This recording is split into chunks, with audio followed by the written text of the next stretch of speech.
സുരേഷ് ചോദിച്ചതുപോലെ ആ ഈ മഹാഭാരത യുദ്ധം ആ ഒരു ധർമ്മയുദ്ധമായിരുന്നോ അതോ അതിന്റെ യുദ്ധത്തിന്റെ ആവശ്യകത ഉണ്ടായിരുന്നോ സന്തോഷ്? നമ്മൾ വെറുതെ ഒന്ന് ഇമാജിൻ ചെയ്താൽ മതി. ഒരു തെറ്റും ചെയ്യാത്ത മനുഷ്യരെ കൂട്ടക്കൊല ചെയ്യുന്ന ഒരു കാലം. അധികാരത്തിന് വേണ്ടി നവജാത ശിശുക്കളെ പോലും നിർദാക്ഷിണ്യം കൊന്നു വലിച്ചെറിയുന്ന ഭരണാധികാരികൾ.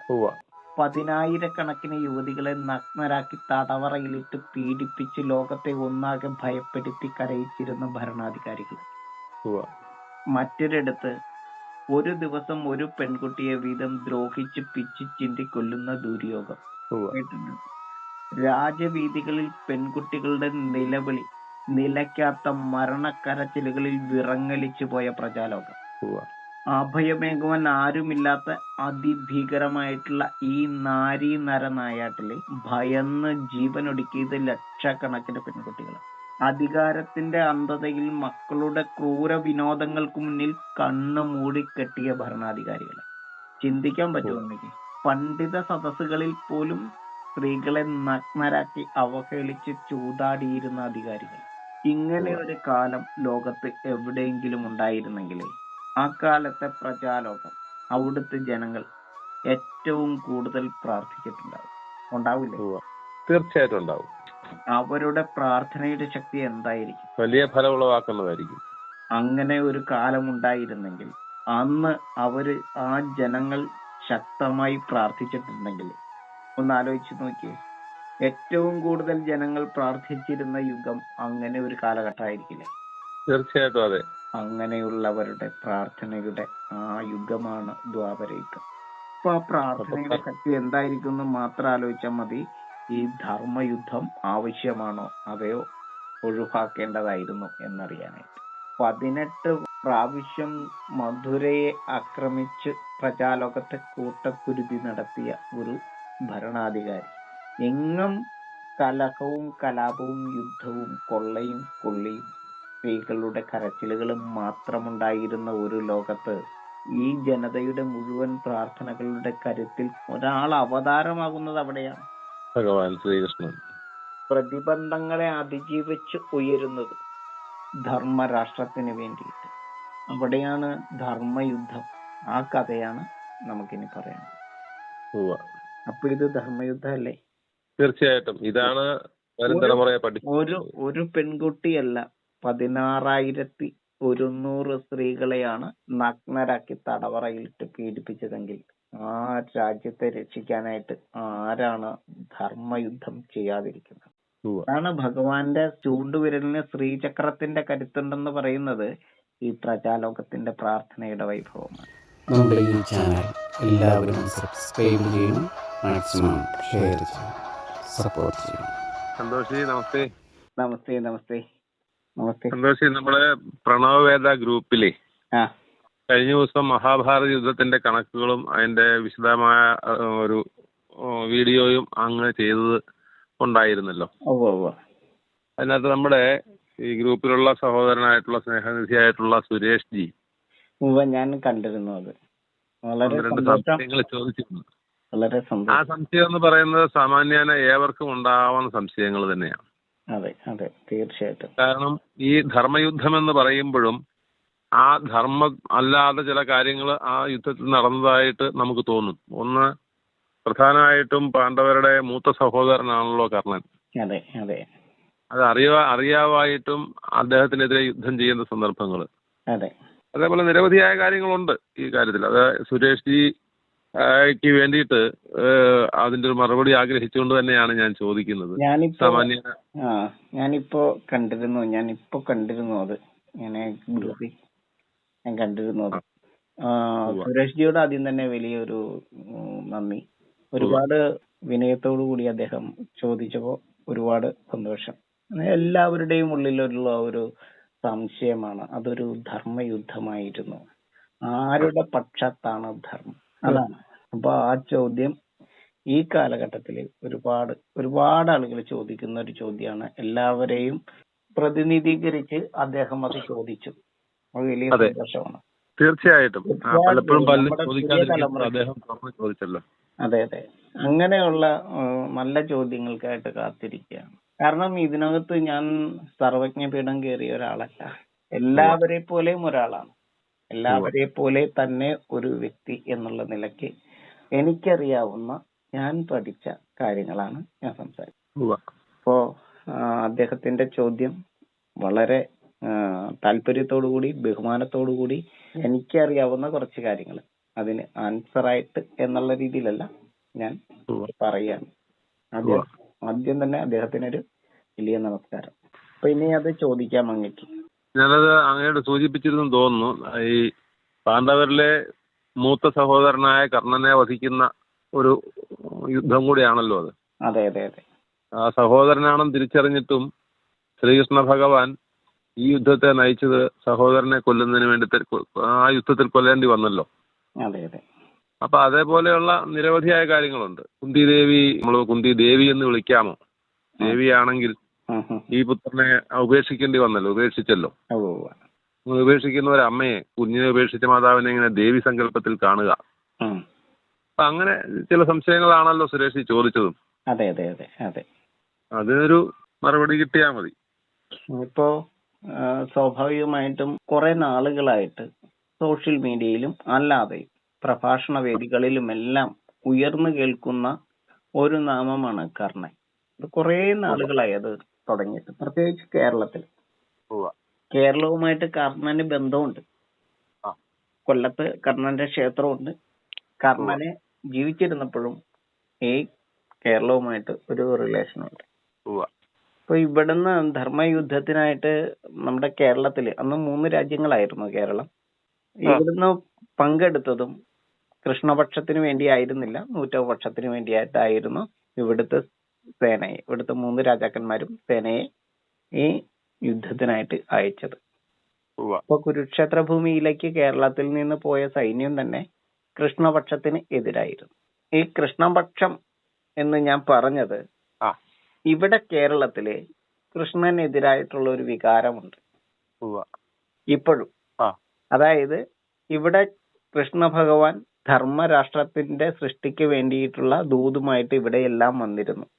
അതായത് സേനയെ സ്വരൂപിക്കുന്നതിന് വേണ്ടിയിട്ടും തന്റെ പക്ഷം പറയുന്നതിന് വേണ്ടിയിട്ടും ഈ ധർമ്മരാഷ്ട്രത്തിന്റെ സൃഷ്ടിയുടെ യഥാർത്ഥ വസ്തുതകള് ഓരോ രാജ്യങ്ങളിലും വന്ന് ഭഗവാൻ ഈ യുദ്ധത്തെക്കുറിച്ച് സംസാരിക്കാനായിട്ട് വന്നിരുന്നു. അപ്പോ ഓരോ രാജ്യത്തിന്റെയും സഹായം അദ്ദേഹം തേടിയിരുന്നു. ആ സമയത്ത് ഇവിടെ പറഞ്ഞ് പ്രചരിപ്പിച്ച ഒരു കഥ എന്ന് പറയുന്നത്, ഇതൊരു കുടുംബ വഴക്ക് തീർക്കാനുണ്ടായ യുദ്ധമാണെന്നാണ് പറഞ്ഞത്.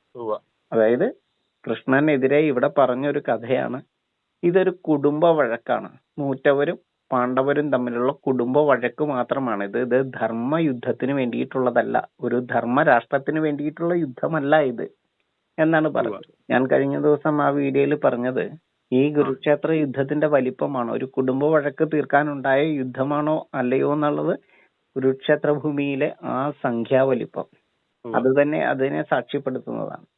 നവഖണ്ഡങ്ങളായി വേർപിരിഞ്ഞു നിന്ന 150-ൽ പരം രാഷ്ട്രങ്ങൾ പങ്കെടുത്ത ആ മഹാഭാരത യുദ്ധം ഒരു കുടുംബ വഴക്ക് തീർക്കാനുണ്ടായ യുദ്ധമാണ്. ഈ യുദ്ധത്തിന്റെ ആവശ്യത്തിനായിട്ട് ഇവിടെ വന്ന് സൈന്യത്തെ ചോദിച്ചത്, സഹായം ചോദിച്ചത് ആരാണ്?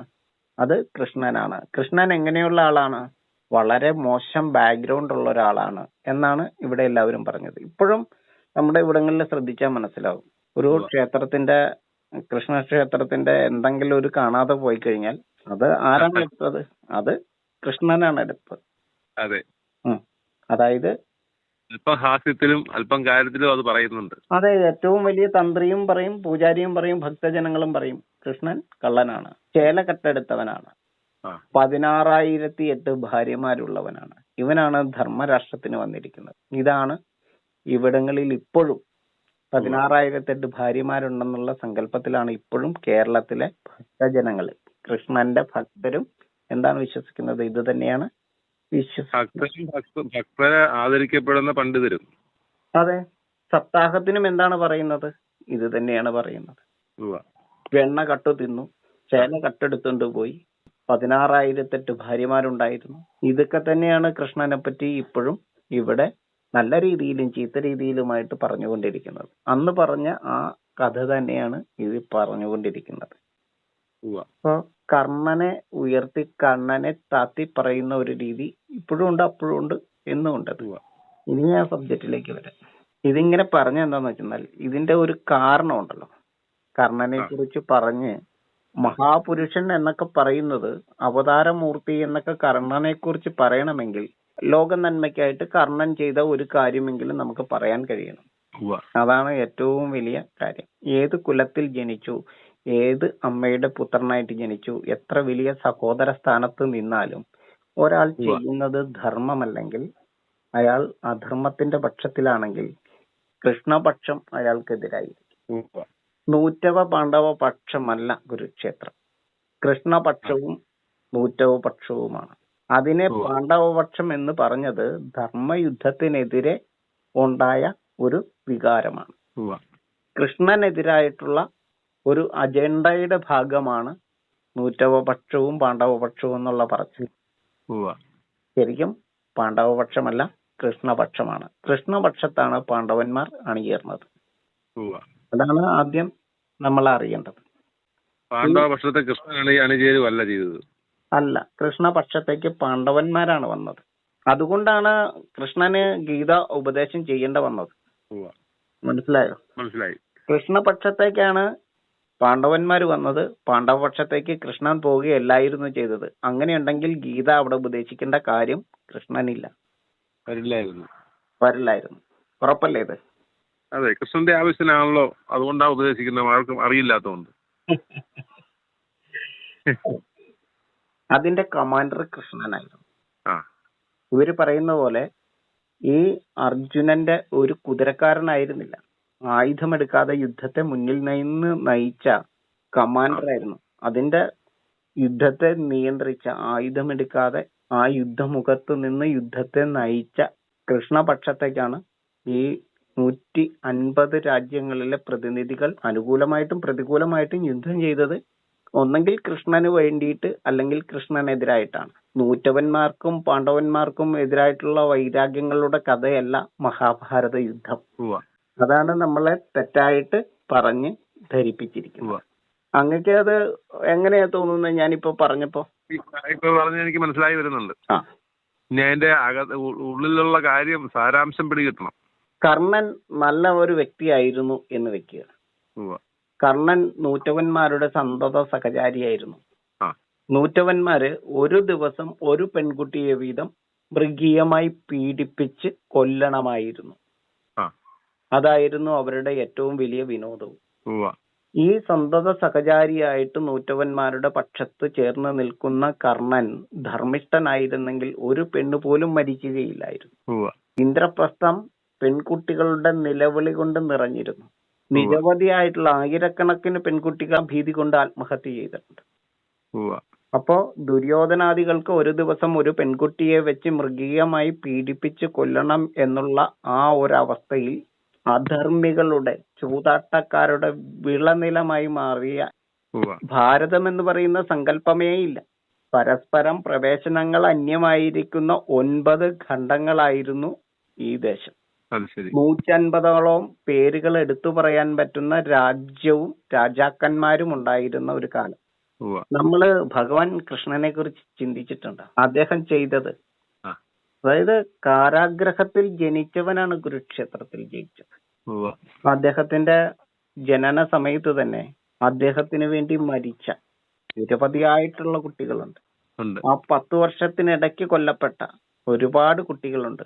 അവരുടെ മാതാപിതാക്കളുടെ കണ്ണീരുണ്ട്. കൃഷ്ണന് വേണ്ടി മരണപ്പെട്ട കുട്ടികളുടെ രക്ഷിതാക്കളുടെ കരച്ചിൽ കണ്ടാണ് കൃഷ്ണൻ വളർന്നത്. അവരുടെ പ്രാർത്ഥനയുടെ ഫലമാണ് കൃഷ്ണൻ എന്ന് പറയുന്ന അവതാരം. ചൂണ്ടുവിരലിന് ശ്രീചക്രത്തിന്റെ കരുത്തുള്ള ആ അവതാരത്തെ നിർമ്മിക്കുന്നതിന് കാരണമായിരിക്കുന്ന വസ്തുത ആ സാധു ജനങ്ങളുടെ പ്രജാലോകത്തിന്റെ പിന്തുണയാണ്, അവരുടെ പ്രാർത്ഥനയാണ്, അവരുടെ അനുഗ്രഹമാണ്. നിനക്കത് കഴിയും കഴിയും കഴിയും, ധർമ്മത്തെ പുനഃസ്ഥാപിക്കാൻ കഴിയുമെന്ന്. മധുരയിലെ രാജാവായിരുന്ന കംസൻ, അദ്ദേഹമാണ് നവജാത ശിശുക്കളെ പോലും കൊന്ന് അധികാരത്തിന് വേണ്ടിയിട്ട് കീറി വലിച്ചെറിഞ്ഞത്. നിരവധിയായിട്ടുള്ള കുട്ടികളെ കൊന്നത്. പ്രാഗ്ജ്യോതിഷം അതേ സമയത്ത് നരകാസുരന്റെ തടവറയില് നഗ്നരായി 16,100 സ്ത്രീകള് പ്രാഗ്ജ്യോതിഷത്തിൽ ആരും രക്ഷിക്കാനുണ്ടായിരുന്നില്ല.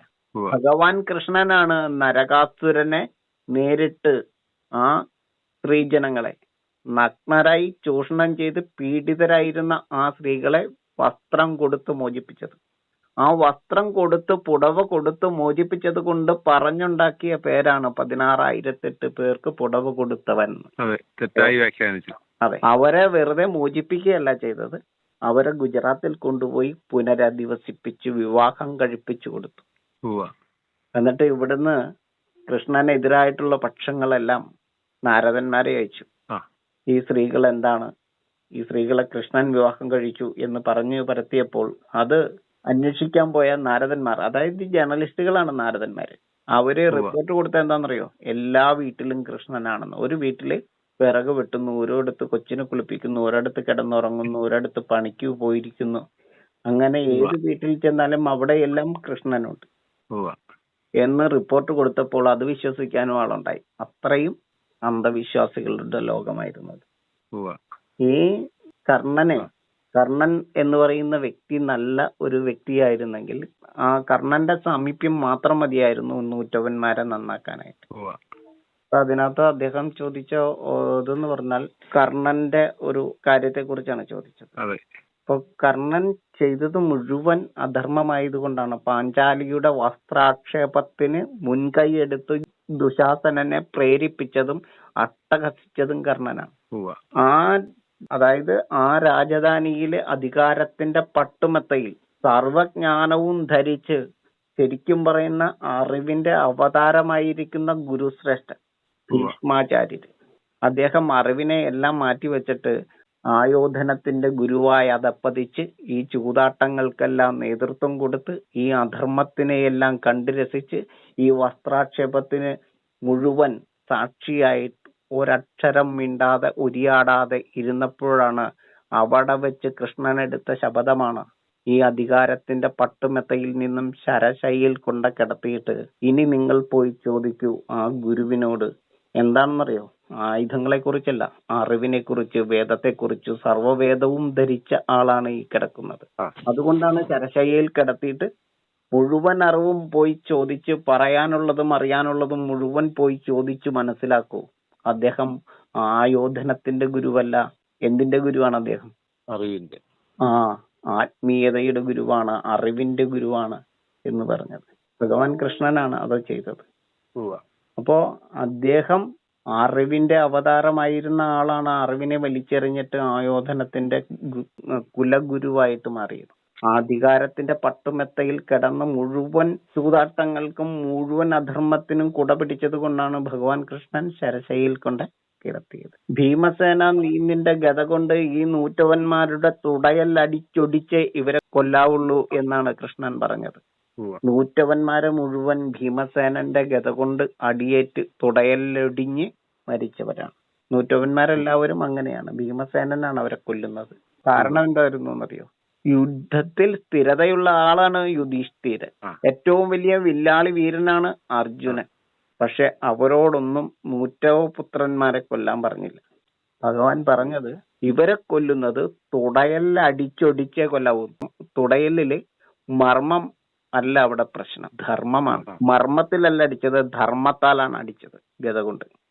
കാരണം ഇന്ദ്രപ്രസ്ഥത്തിന്റെ ആ തെരുവില്, ആ കൊട്ടാരങ്ങളിൽ ഈ നൂറ്റവന്മാരുടെ തുടകൾക്കടിയിൽ പെട്ട് ഞെരിഞ്ഞമർന്ന് മരിച്ച പെൺകുട്ടികൾക്ക് വേണ്ടി ഭീമസേന, നീ നിന്റെ ഗദ കൊണ്ട് ഇവരുടെ തുടയലിൽ അടിച്ചൊടിച്ച് ഇവരെ കൊല്ലാവൂ എന്ന് പറഞ്ഞത് കൃഷ്ണനാണ്. അപ്പൊ ഈ കഥകളൊക്കെ ഇതിന്റെ പിന്നാമ്പുറത്ത് ഒളിഞ്ഞു കിടക്കുന്നതാണ്. നമുക്ക് ചിന്തിച്ചാൽ മനസ്സിലാകാവുന്ന കാര്യങ്ങളേ ഉള്ളൂ ഇതെല്ലാം. അത്രേ ഉള്ളൂ. അങ്ങനെ പറഞ്ഞപ്പം മനസ്സിലായി വരുന്നുണ്ട്. ഇതുപോലെ നിരവധിയായിട്ടുള്ള കഥകളാണ് ഇവിടെയുള്ളത്. ഈ ധർമ്മപുത്രന് പേരിട്ടത് എപ്പോഴാണെന്നറിയോ? യുദ്ധം ജയിച്ചു കഴിഞ്ഞിട്ട് എല്ലാവരും, പ്രജാലോകം മുഴുവൻ പ്രാർത്ഥനയോടെ, പ്രാർത്ഥനാ യുഗമെന്നാണ് ഈ ദ്വാപരയുഗത്തിന്റെ പേര്. കാരണം ജീവിച്ചിരിക്കുമ്പോൾ ഒരാളോട് ഏറ്റവും കൂടുതൽ ആളുകൾ പ്രാർത്ഥിച്ച യുഗം. ധർമ്മ രാഷ്ട്രത്തിന് വേണ്ടിയിട്ട് പ്രാർത്ഥിക്കുക എന്ന് പറഞ്ഞാൽ അപേക്ഷിക്കുക എന്നാണ്. ധർമ്മരാഷ്ട്രത്തിന് വേണ്ടിയിട്ട്, നീതിക്ക് വേണ്ടിയിട്ട്, ന്യായത്തിന് വേണ്ടിയിട്ട്, ജീവന് വേണ്ടിയിട്ട്, സ്വത്തിന് വേണ്ടിയിട്ട് മുഴുവൻ പ്രജാലോകവും പ്രാർത്ഥിച്ചത് കൃഷ്ണനോടാണ്, അപേക്ഷിച്ചത്, യാചിച്ചത് കൃഷ്ണനോടാണ്. എല്ലാവരുടെയും പ്രാർത്ഥനകളെ സാധിച്ചു കൊടുത്ത് ധർമ്മരാഷ്ട്രത്തെ സൃഷ്ടിച്ച് ആ ധർമ്മ വിജയത്തിൽ, ആ ധർമ്മരാഷ്ട്രത്തെ സൃഷ്ടിച്ചത് ഈ ധർമ്മയുദ്ധത്തിലൂടെയാണ്. ആ ധർമ്മം കൊണ്ടല്ല കൃഷ്ണൻ ജയിച്ചത്.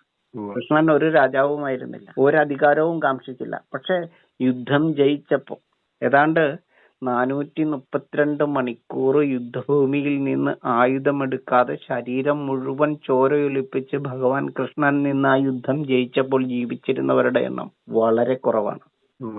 ആ ധർമ്മയുദ്ധം ജയിച്ചു കഴിഞ്ഞപ്പോൾ പ്രജാലോകം കരുതിയിരുന്നത് കൃഷ്ണനാണ് ഈ അദ്ദേഹം പറഞ്ഞു കൊതിപ്പിച്ച ധർമ്മരാഷ്ട്രത്തെ മുന്നോട്ട് നയിക്കാന്നാണ്. പക്ഷെ പ്രജാലോകത്തെ മുഴുവൻ വിളിച്ചുകൂട്ടി ഋഷീശ്വരന്മാരെയും മഹർഷിമാരെയും താപസന്മാരെയും രാജപ്രമുഖന്മാരെയും എല്ലാവരെയും വിളിച്ചു കൂടിയിട്ട് അദ്ദേഹം ഇന്ദ്രപ്രസ്ഥത്തെ തലസ്ഥാനമായി നിശ്ചയിക്കുകയും യുധിഷ്ഠിരനെ ധർമ്മപുത്രരായി ധർമ്മരാഷ്ട്രത്തിന്റെ രാജാവായിട്ട് വാഴിക്കുകയുമാണ് ചെയ്തത്.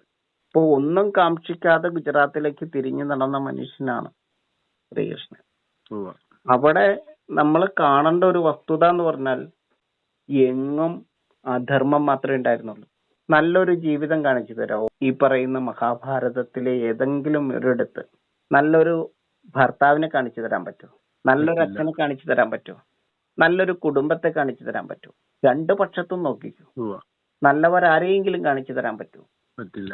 അത്രയും അധർമ്മ പൂണ്ടു വിളയാടിയ ഇടത്ത് നിന്നാണ് ധർമ്മരാഷ്ട്രം എന്നുള്ള സ്വപ്നത്തെ യാഥാർത്ഥ്യമാക്കിക്കൊണ്ട് യുധിഷ്ഠിരനെ ധർമ്മപുത്രരായിട്ട് പട്ടാഭിഷേകം ചെയ്ത് പ്രജാലോകം പറഞ്ഞ് ആഗ്രഹിച്ച് പ്രാർത്ഥിച്ച് നേടിയ ആ ധർമ്മരാഷ്ട്രത്തെ ഭഗവാൻ കൃഷ്ണൻ സ്ഥാപിച്ചത്. ഇതാണ് യഥാർത്ഥത്തിലുള്ള വസ്തുത. ഈ അവിടെ ഇങ്ങനെയുള്ള ചോദ്യങ്ങൾക്കൊന്നും പിന്നെ സ്ഥാനമില്ല. അതെ, പട്ടുമെത്തയിൽ കിടന്നവനെ ആ രാജ്യസഭയിൽ പോലും സ്ത്രീകളെ നഗ്നരാക്കി അപമാനിച്ചിരുന്ന ആ കുലഗുരുവായിട്ടുള്ള ആളെ ശരശയ്യയിൽ കിടത്തിയത് ധർമ്മത്തിന് വേണ്ടിയിട്ടാണ്. അധർമ്മികളുടെ കൂടെ നിന്ന് സ്ത്രീകളെ കൂട്ടിക്കൊടുത്ത് ജീവിച്ചത് കൊണ്ടാണ് ഈ കർണനെ കൊല്ലേണ്ടി വന്നത്. അപ്പൊ ഇതാണ് നമ്മൾ മനസ്സിലാക്കേണ്ടത്. സുരേഷ് ഈ ചോദിച്ച ചോദ്യങ്ങളിനകത്ത് ഈ പുത്രനെ ഉപേക്ഷിച്ച ദേവിയാന്ന് വിളിക്കാം. ആരും ധർമ്മത്തിലല്ലായിരുന്നു എന്നുള്ള വസ്തുതയാണ് ആദ്യം അറിയേണ്ടത്. കുന്തിയായാലും പാണ്ഡവന്മാരായാലും എങ്ങനെ ജീവിക്കും? പാണ്ഡവപക്ഷവും കൗരവപക്ഷവും ഒന്നും ധർമ്മത്തിൽ അധിഷ്ഠിതമായിരുന്നില്ല. എങ്ങനെ ആവും? അദ്ദേഹം ചോദിച്ച എത്ര മനോഹരമായിട്ടുള്ള ചോദ്യമാണെന്നറിയോ? ആ ചോദ്യത്തിന്റെ പ്രസക്തി ഇപ്പോഴാണ് മനസ്സിലാവുന്നത്. 5 ഭർത്താക്കന്മാർ ഒരു ഭാര്യയാണ്. ധർമ്മമോ അത്? ഭർത്താവിന് കണ്ണ് കാണാൻ പാടില്ലാത്തപ്പോ കണ്ണ് തുറന്നിരിക്കേണ്ട 24 മണിക്കൂറും കണ്ണ് തുറന്നിരിക്കേണ്ട ഭാര്യ രാജ്ഞി കണ്ണ് കെട്ടി നിന്നു. അത് ധർമ്മമല്ല. മക്കൾക്ക് അറിവ് പറഞ്ഞു കൊടുക്കേണ്ട ആ കുലഗുരു പോലും അജ്ഞതയിൽ മുങ്ങി ആണ്ടുപോയി. ആയോധനത്തിന് മാത്രമാണ് ഗുരുക്കന്മാരുണ്ടായിരുന്നത്, ഗുരുസ്ഥാനീയരുണ്ടായിരുന്നത്. അവിടെയാണ് പ്രശ്നം. അറിവില്ലാത്തവൻ ആയുധ വിദ്യ പഠിച്ചു കഴിഞ്ഞാൽ എന്തായിരിക്കും ഫലം? അറിവില്ലാത്ത ഒരു വ്യക്തി ആയോധനത്തിൽ അഗ്രഗണ്യനായാൽ എന്തായിരിക്കും അവസ്ഥ? അവനും മുഴുവൻ നശിക്കും. അതിനൊരു ചൊല്ലു പറയും, ഗുരുകുലം നന്നല്ലെങ്കിൽ, ഗുരുകുലം ഇല്ലെങ്കിൽ ഗുരുകുലത്തിന്റെ അവസ്ഥയാവും. 100 മക്കളുണ്ടായിട്ടും കാര്യമില്ല, ഗതയ്ക്കടി കൊണ്ടേ മരിക്കും. ഒരു മകൻ മതി, ധർമ്മത്തിന്റെ കാവലാളായിട്ട് വളരണം. അമ്മയുടെ കൺമുന്നിൽ കെട്ടിവെച്ച കണ്ണുകൊണ്ടല്ല മക്കളെ കാണേണ്ടത്, തുറന്ന കണ്ണുകൊണ്ടാണ്. കാതുപൊത്തിയല്ല ജീവിക്കേണ്ടത്, കാത് തുറന്നാണ്. കാരണം രാജ്ഞിയാണ്. അപ്പോ നമ്മൾ അറിഞ്ഞിരിക്കേണ്ട ഒരു വസ്തുത, ആ 2 പക്ഷത്തും ധർമ്മം ഉണ്ടായിരുന്നില്ല. ധർമ്മം ഉണ്ടായിരുന്നെങ്കിൽ ഈ ധർമ്മരാഷ്ട്രത്തിന് വേണ്ടിയിട്ട് പ്രജാലോകം ഇത്ര കണ്ട് പ്രാർത്ഥിക്കുകയില്ലായിരുന്നു. ഒരു പ്രാർത്ഥനായുഗം എന്ന് പറയുന്ന രീതി ദ്വാപരയുഗത്തിന് പേര് വരുന്നതിന് കാരണമായിരിക്കുന്ന വസ്തുത അത്രയും അരാജകത്വമായിരുന്നു. ഗർഭത്തിൽ പോലും ശിശുക്കൾ സുരക്ഷിതമായിരുന്നില്ല. എങ്ങും ചൂതാട്ടങ്ങൾ മാത്രമായിരുന്നു, എങ്ങും സ്ത്രീകളുടെ രോദനങ്ങൾ മാത്രമായിരുന്നു. പ്രാഗ്ജ്യോതിഷത്തിലെ രാജാവ് നരകാസുരൻ, ആർക്കും ചോദ്യം ചെയ്യപ്പെടാൻ പറ്റില്ലാത്ത അത്രയും നരകാസുരനായിരിക്കുന്ന ഒരു രാജാവ് 16,100 സ്ത്രീകളെ നഗ്നരാക്കി തടവറയിലിട്ട് പീഡിപ്പിച്ചു എന്ന് പറഞ്ഞാൽ എത്ര ഭീകരമായിട്ടുള്ള അവസ്ഥയാണ് ഉണ്ടായിരുന്നത് എന്ന് ആലോചിച്ചു നോക്കി. അതുപോലെ തന്നെ കൃഷ്ണന്റെ മറ്റു ഒരുപാട് കാര്യങ്ങൾ എടുത്തു നോക്കിയാലും എന്താ പറയണ, ആ കാലഘട്ടം നമുക്ക് ഒരിക്കലും ഭൂമിയിൽ അങ്ങനെ ഒരു കാലഘട്ടം ശ്രീരാമന്റെ കാലത്ത് പോലും ഉണ്ടായിട്ടില്ല എന്ന് വേണം പറയാം. അത്ര കണ്ട് അധർമ്മികൾ കൂത്താടിയിരുന്ന ഒരു കാലമാണ്. അതിനറുതി വരുത്താനും ധർമ്മരാഷ്ട്രം സ്ഥാപിക്കാനും വേണ്ടിയാണ് ഇത്തരത്തിലുള്ള യുദ്ധം വിഭാവനം ചെയ്തത് അല്ലേ? തീർച്ചയായിട്ടും. അപ്പൊ കൃഷ്ണനാണ് എല്ലാ രാജ്യത്തും പോയി എല്ലാവരോടും അപേക്ഷിച്ചതും പറഞ്ഞതും കൂട്ടിയതും എല്ലാം അല്ലേ? അതെ, അദ്ദേഹമാണല്ലോ. പാണ്ഡവരൊരിടത്തും പോയിട്ടില്ലല്ലോ. ഇല്ല. ഏതാ യുധിഷ്ഠിരന് വേണ്ടിയിട്ട് യാഗങ്ങളും യജ്ഞങ്ങളും ഹോമങ്ങളും എല്ലാം ചെയ്യുവാൻ സർവ സഹായവും ചെയ്തത്. ഈ ഭാരതം മുഴുവൻ അലഞ്ഞത് ധർമ്മരാഷ്ട്രത്തിന് വേണ്ടിയിട്ട് ദൂതുമായിട്ട് മുഴുവൻ അലഞ്ഞതും യുദ്ധം ഒഴിവാക്കാൻ വേണ്ടിയിട്ട് ചെന്ന് സൂചി കുത്താൻ ഇടം കൊടുക്കില്ല എന്ന് പറഞ്ഞിട്ടുള്ള ഒരു സംഭവം ഉണ്ടല്ലോ. യുദ്ധം ഒഴിവാക്കാൻ വേണ്ടിയിട്ട് ഒരുപാട് ഭഗവാൻ ശ്രമിച്ചിട്ടുണ്ട്. പ്രജാലോകം വെറുതെ അല്ല ഭഗവാൻ എന്ന് പറഞ്ഞത്. ഇത് ഏതെങ്കിലും ഒരു വ്യക്തി ഇട്ട പേരല്ല ഭഗവാൻ ശ്രീകൃഷ്ണൻ. പ്രജകളുടെ മുഴുവൻ ധർമ്മത്തെയും ആഗ്രഹങ്ങളെയും സാധിച്ചു കൊടുത്തിട്ട് സ്വർഗാരോഹണം നടത്തിയ വ്യക്തിയാണ്. സാധാരണ മനുഷ്യനാണ്. അതാണ് മാനുഷികമായ കഴിവ് പ്രകടിപ്പിച്ചു. അതെ, ഇവിടെ സാധാരണ മനുഷ്യനായിട്ട് ജീവിച്ചു. ഒരു രാജാവ് പോലും ആയിരുന്നില്ല. അതെ, രാജാവായൊരിടത്തും പറയുന്നില്ലല്ലോ. എവിടെ ജനിച്ചു, ആ ജനിച്ചതിന് ശേഷം ഉണ്ടായ പീഡകൾ എന്തൊക്കെയാണ് കൃഷ്ണനെ കുറിച്ച് ചിന്തിക്കുമ്പോഴേ പാണ്ഡവ കൗരവ യുദ്ധമായിരുന്നില്ല എന്നുള്ളതാണ് പ്രധാനം. മധുരയിലെ ജനങ്ങള് 18 പ്രാവശ്യം ജരാസന്ധന്റെ അക്രമത്തിന് വിധേയമായി കൂട്ടക്കുരുതി നടന്നതാണ് മധുരയിലെ ജനങ്ങളെ. സാധു ജനങ്ങളെയും കൊണ്ട് ഭഗവാൻ പോയത് ബലരാമന് ശ്രീധനം കിട്ടിയ ഏറ്റവും ഹൈറ്റ് കുറഞ്ഞ ഒരു ദ്വീപായിട്ടുള്ള ദ്വാരകയിലേക്കാണ്. ആ പ്രജാലോകത്തെ മുഴുവൻ ജരാസന്ധനിൽ നിന്നും രക്ഷിക്കാൻ വേണ്ടിയിട്ട് അദ്ദേഹം കൊണ്ട് പാർപ്പിച്ചിരുന്നു. എപ്പോഴും കടല് കടന്നു കയറാമെന്നുള്ള ഒരു ഭീതിയിലാണ് അദ്ദേഹം ഈ ധർമ്മയുദ്ധത്തിന്റെ സമയത്തും വ്യാകുലത അദ്ദേഹത്തിനുണ്ടായിരുന്നു. എപ്പോഴും കടലെടുത്ത് പോകാൻ പറ്റുന്ന അത്രയും ഹൈറ്റ് കുറഞ്ഞ ദ്വാരക എന്ന് പറയുന്ന ദ്വീപില് ഈ പ്രജാലോകത്തെ കൊണ്ട് പാർപ്പിച്ച് അവർക്ക് സ്വർഗീയമായിട്ടുള്ള ജീവിതം അവിടെ കൊടുക്കുമ്പോഴും ഈ ധർമ്മരാഷ്ട്രത്തെ സൃഷ്ടിച്ചതിന് ശേഷം ഈ പ്രജാലോകത്തെ തിരിച്ച് ഈ ഭാരതത്തിലേക്ക്, ഈ ധർമ്മരാഷ്ട്രത്തിലേക്ക് കുടിയേറ്റണം എന്ന് ആഗ്രഹിച്ച വ്യക്തി തന്നെയാണ് ശ്രീകൃഷ്ണൻ. അപ്പൊ ഈ പ്രജാലോകത്തിന് വേണ്ടി അഭയാർത്ഥികളായിട്ട് ദ്വീപിൽ കഴിയേണ്ടി വന്ന ഇത്രയും ജനങ്ങൾക്ക് വേണ്ടിയിട്ട് ധർമ്മയുദ്ധമല്ലാതെ അദ്ദേഹത്തിന് എന്താണ് ചെയ്യാൻ പറ്റിയിരുന്നത്? എന്താണ് അദ്ദേഹം ചെയ്യേണ്ടിയിരുന്നത്? ഈ അമ്മമാർക്ക് വേണ്ടിയിട്ട്, ഈ ശിശുക്കൾ നഷ്ടപ്പെട്ട അമ്മമാർക്ക് വേണ്ടിയിട്ട് ഈ അധർമ്മികളായിട്ടുള്ള രാജാക്കന്മാർ, രാജ്യസദസ്സിൽ പോലും സ്ത്രീകൾ പീഡിപ്പിക്കപ്പെട്ടുകൊണ്ടിരുന്ന ഒരു കാലത്ത്, ഗർഭത്തിൽ പോലും ശിശുക്കൾ സുരക്ഷിതമല്ലാതിരുന്ന ഒരു കാലത്ത് അദ്ദേഹം ഈ ധർമ്മയുദ്ധമല്ലാതെ മറ്റെന്തായിരുന്നു അദ്ദേഹത്തിന്റെ മുന്നിൽ ഉണ്ടായിരുന്നത്? അദ്ദേഹം ഈ ധർമ്മയുദ്ധം ചെയ്തില്ലെങ്കിൽ എന്തായിരുന്നു ഈ ലോകത്തിന്റെ അവസ്ഥ? വലിയൊരു സത്യം ഈ മഹാഭാരതം കഥയില്, മഹാഭാരതത്തിന്റെ ആ ഇതിഹാസത്തില് ഇങ്ങനെ ഒരു മറിഞ്ഞു കിടക്കുന്ന സത്യം അത് ഇതുവരെ ആരും പുറലോകം കാണിച്ചിട്ടില്ലല്ലോ സന്തോഷി. ഇല്ല. ഇത് ഇപ്പോഴും സപ്താഹാചാര്യന്മാര് പറയുന്ന രസകരമായിട്ടുള്ള ഇതിഹാസം എന്ന് പറഞ്ഞാൽ ഇത് ഇവിടെ സംഭവിച്ചത് എന്നാണ് അതിന്റെ അർത്ഥം. അതായത് ഇതല്ലേ ജനം അറിയേണ്ടത്, വരും തലമുറ അറിഞ്ഞ് പഠിക്കേണ്ടതും മഹാഭാരതത്തെ കുറിച്ച് റിസർച്ച് ചെയ്യേണ്ടതും അന്വേഷികളായിട്ടുള്ളതും പഠിതാക്കളായിട്ടുള്ള മുഴുവൻ ആളുകളും വരും തലമുറ മഹാഭാരതത്തെ കുറിച്ച് മനസ്സിലാക്കി വെക്കേണ്ട ഈ സന്ദേശമല്ലേ?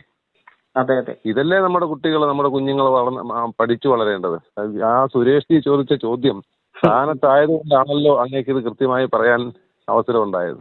തീർച്ചയായിട്ടും ഇത് നമ്മൾ അറിയണം. എന്തുകൊണ്ടാണ് ഭീമസേനൻ ആ നൂറ്റവന്മാരുടെ തുടയിൽ അടിച്ചു കൊന്നത്?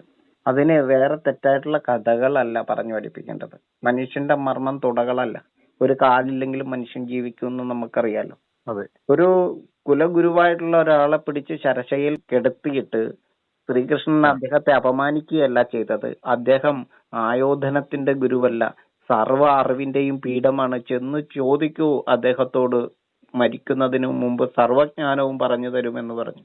അപ്പൊ അത്രയും ശ്രേഷ്ഠമായിട്ടുള്ള അറിവുകളെയാണ് ഈ ലോകത്തിലേക്ക് അദ്ദേഹം കൊടുത്തത് പിന്നീട് ആ ശരശയിൽ കിടന്നുകൊണ്ട്. അപ്പോ ഇതാണ് ജനം അറിയേണ്ടത്, ഇതാണ് ജനം ചിന്തിക്കേണ്ടത്. അല്ല, ഇത് തലമുറ ഇതുവരും തന്നെ നമ്മുടെ കുഞ്ഞുങ്ങൾ അറിഞ്ഞാൽ ഈ സുരേഷ് ചോദിച്ച ചോദ്യം അപ്രസക്തമാവുകയാണ്.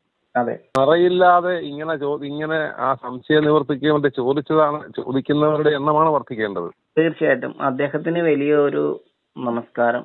കാരണം വലിയ സന്തോഷം ഇങ്ങനെ ചോദിക്കുന്നത് വളരെ വിനയത്തോടു കൂടിയിട്ടുള്ള ചോദ്യം.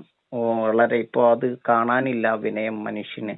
അപ്പോൾ അങ്ങനെയുള്ള ഒരു ചോദ്യം, അതിലൂടെ എനിക്കറിയാവുന്ന ആൻസർ. നമ്മൾ മറ്റൊരു കണ്ണിലല്ല ഇതിനെയെല്ലാം കാണേണ്ടത്, നമ്മുടെ അറിവിന്റെ കണ്ണിൽ കാണുക. നമ്മൾ കേട്ടതൊന്നുമല്ല സത്യം. തീർച്ചയായും സുരേഷിക്ക് എന്തെങ്കിലും സംശയ നിവൃത്തിയിൽ ഇനിയും വേറെയും ഉണ്ടെങ്കിലും, ഏത് കാര്യത്തെ കുറിച്ചുണ്ടെങ്കിലും അങ്ങയോട് നേരിട്ട് ചോദിക്കാനുള്ള അവസരം കൂടെ തീർച്ചയായിട്ടും ഈ ഗ്രൂപ്പിലുള്ള ആർക്കും ചോദിക്കാം. ആ ഗ്രൂപ്പിൽ എനിക്ക് വാട്സപ്പിൽ മെസ്സേജ് അയക്കാം പേഴ്സണലി. എന്നിട്ട് ഏത് ചോദ്യവും അപ്പൊ തന്നെ ചോദിക്കാം. എനിക്കറിയാവുന്ന ആൻസർ ഞാൻ ആത്മീയപരമായിട്ടുള്ള ഏത് സംശയങ്ങൾക്കും ഞാൻ എനിക്കറിയാവുന്ന രീതിയിൽ ചോദ്യം ചോദിക്കുമ്പോഴെല്ലാം എനിക്ക് യാതൊരു ബുദ്ധിമുട്ടുമില്ല. എനിക്ക് എപ്പോ വേണേലും അത് സന്തോഷമേ ഉള്ളൂ. ഏവർക്കും ചോദിക്കാം ചോദ്യങ്ങൾ. മഹാഭാരതത്തെക്കുറിച്ച്, യുദ്ധത്തെക്കുറിച്ചും മഹാഭാരതത്തെക്കുറിച്ചും ഭാഗവതത്തെക്കുറിച്ചും ഒക്കെ അതിന്റെ പിന്നാമ്പുറത്ത് അതിന്റെ മറുവശം, ഏത് കാര്യത്തിനും രണ്ടു വശം ഉണ്ടല്ലോ ഒരു നാണയത്തിന്റെ. അതെ, അങ്ങനെ ഒരു സാഹചര്യം ഉണ്ടായിരുന്ന അങ്ങാണ് വെളിപ്പെടുത്തി തന്നത്. ഇതിനു മുമ്പ് ആചാര്യന്മാരൊന്നും ഇങ്ങനെ വെളിപ്പെടുത്തിയ ഒരു ചരിത്രം കേട്ടിട്ടില്ല. ഉണ്ടായിരിക്കാം, കേട്ടിട്ടില്ല, അറിഞ്ഞിട്ടില്ല. തീർച്ചയായിട്ടും വലിയ സന്തോഷം. ഇത് ശ്രവിക്കുന്ന ആളുകൾ, കാണുന്ന ആളുകൾ, മുഴുവൻ ആളുകളും ഈ സന്ദേശം, ഈ അറിവ് മുഴുവൻ ജനങ്ങളിലേക്ക് എത്തിക്കാനുള്ള ഒരു താല്പര്യം, ആ മനസ്ഥിതി ഉണ്ടാവണം. അപ്പൊ സത്യം എന്താണെന്നും ധർമ്മം എന്താണെന്നും എന്തിനാണ് മഹാഭാരത യുദ്ധം ഉണ്ടായതെന്നും എല്ലാം, ശ്രീകൃഷ്ണൻ ആരാണെന്നും ശ്രീകൃഷ്ണൻ എന്താണ് ചെയ്തതെന്നും എന്തിനു വേണ്ടി ചെയ്തതെന്നും ആ സന്ദർഭമൊക്കെ മനസ്സിലാകാനുള്ള ഒരു സാഹചര്യം ഉണ്ടാക്കുവാൻ എല്ലാവരും ഉത്സാഹിക്കണമെന്ന് മാത്രമാണ് പറയാനുള്ളത്. തീർച്ചയായിട്ടും ഭഗവാൻ ശ്രീകൃഷ്ണനെ നമസ്കരിച്ചുകൊണ്ട് ഈ രാജ്യത്തിന് വേണ്ടി, ഈ ധർമ്മക്ഷേത്രമായിട്ടുള്ള ഭാരതത്തിന് വേണ്ടി ജീവൻ ത്യജിച്ച സർവ പൂർവികർക്കും വേണ്ടി ഭക്ത്യ നമസ്കരിച്ചുകൊണ്ട് ഒരു കാര്യവും കൂടി പറഞ്ഞിട്ട് ഞാൻ നിർത്താം. മഹാഭാരത യുദ്ധം നടന്നു കഴിഞ്ഞതാണ്. അത് ഇപ്പോഴും മനസ്സുകളിൽ മഹാഭാരത യുദ്ധം നടന്നുകൊണ്ടിരിക്കുന്നു. മനസ്സാണ് കൃഷ്ണൻ, പഞ്ചേന്ദ്രിയങ്ങളാണ് പാണ്ഡവർ എന്നൊക്കെ പറയുന്ന സപ്താഹാചാര്യന്മാര് ഭഗവാൻ കൃഷ്ണൻ എന്താണ് എന്ന് ഒന്ന് അറിയുന്നത് നന്നായിരിക്കും. തീർച്ചയായിട്ടും ഈ ഭാരതത്തെ കുറിച്ച് അറിയുന്നതും നന്നായിരിക്കും. നമ്മളിപ്പോ സംസാരിച്ചു കൊണ്ടിരിക്കുന്ന ആ ഭഗവാന്റെ അഷ്ടബുദ്ധി ഗുണങ്ങളാൽ പ്രതിഷ്ഠിതമായിരിക്കുന്ന അഷ്ടദിക്പാലക പീഠങ്ങളെ കുറിച്ച് പഠിച്ചാൽ മാത്രം മതി ഭാരതത്തിന്റെ പിന്നിലെ ജീവാത്മ ശക്തിയായിരിക്കുന്നത് ഭഗവാൻ കൃഷ്ണനാണ് എന്ന് മനസ്സിലാക്കാനായിട്ട്. അപ്പൊ ഭഗവാനാണ് ഇതെല്ലാ പ്രതിഷ്ഠകളും നടത്തിയിരിക്കുന്നത്. ഭഗവാന്റെ ബുദ്ധിയാണ് ഈ 9 ഖണ്ഡങ്ങളെയും ചേർത്ത് വെച്ച് നവഖണ്ഡമായിട്ട് അഖണ്ഡമായിട്ടുള്ള ഭാരതത്തെ സൃഷ്ടിച്ചിരിക്കുന്നത്. ഈ അറിവാണ് നമ്മളെ കുഞ്ഞുങ്ങളെ ആചാര്യന്മാര് പഠിപ്പിക്കേണ്ടത്. ആ അഖണ്ഡ ഭാരതമാണ് ഭഗവാൻ കൃഷ്ണൻ പ്രജാലോകത്തിന് സമ്മാനിച്ചത്. അതുകൊണ്ടാണ് മായ്ക്കാൻ കഴിയാത്തത്. കലിയുഗം സ്റ്റാർട്ട് ചെയ്തിട്ട് 5126 വർഷമായിട്ടും കൃഷ്ണൻ എന്ന് പറയുന്ന ആ മഹാവൈഭവത്തെ മായ്ക്കുവാൻ കഴിയാത്തതിന്റെ പിന്നിലുള്ള രഹസ്യം ഈ ധർമ്മരാഷ്ട്രം അദ്ദേഹത്തിന്റെ സൃഷ്ടിയാണ്.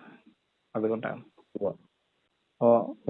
എല്ലാ ആചാര്യന്മാരും മനസ്സിലാക്കേണ്ടത് എന്തുകൊണ്ടാണ് കൃഷ്ണൻ ഭഗവാനായതെന്നാണ്. അതാണ് അറിയേണ്ടത്. അത് എല്ലാ ഭക്തജനങ്ങളും അറിയണം. ഭാരതത്തെ അറിയണം. ഈ ധർമ്മരാഷ്ട്രത്തിന്റെ സൃഷ്ടികർത്താവിനെ കുറിച്ചും അറിയണം. അപ്പൊ നമുക്ക് വീണ്ടും ആ ഭഗവാൻ ശ്രീകൃഷ്ണൻ അഷ്ടബുദ്ധി ഗുണങ്ങളാൽ പ്രതിഷ്ഠിച്ച ആ അഷ്ടദിക്പാലകരിലെ യമൻ എന്ന് പറയുന്ന പീഠത്തിലേക്ക് പോകാം അടുത്ത എപ്പിസോഡിൽ. സന്തോഷം. നമസ്തേ.